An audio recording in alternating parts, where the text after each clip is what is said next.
आ रहा है कि ये जो चोरों का टोला ऊपर बिठाया गया है, ये मुल्क को तबाही की तरफ लेके जा रहा है। मैं आज कोई पाकिस्तान के बिजनेसमैन से पूछ ले, कोई इंडस्ट्रियलिस्ट से पूछ ले, पाकिस्तान के किसानों से पूछे, पाकिस्तान के मजदूर से पूछे, जिसकी आज आमदनी और उसका जो खर्चा है उसमें अब कोई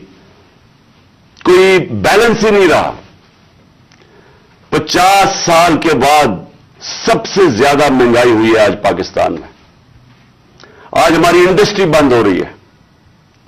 वो इंडस्ट्री जो हमारे दौर में बड़ी मुश्किलों से तीसरे और चौथे साल में हमने मेहनत करके इंसेंटिव्स दे के इंडस्ट्री बढ़ाई, जो कि हमारे आखिरी महीने में 26% इंडस्ट्रियल ग्रोथ थी, जो टोटल इंडस्ट्री थी 10.7% पे लार्ज स्केल मैन्युफैक्चरिंग पाकिस्तान में ग्रो कर रही थी। दौलत में इजाफा हो रहा था, हमारे टैक्सेस बढ़ रहे थे रिकॉर्ड, क्योंकि दौलत में इजाफा हो रहा था, टैक्सेस में इजाफा हो रहा था। रिकॉर्ड टैक्सेस इकट्ठे किए, रिकॉर्ड एक्सपोर्ट्स हमने की। मुझे फख्र है कि मैंने अपने किसानों की मदद की।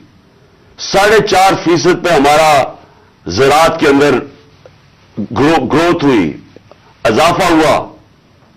हमारी 4 फसलें 2 साल रिकॉर्ड फसलें हुई पाकिस्तान में, क्यों? हमने किसानों की मदद की।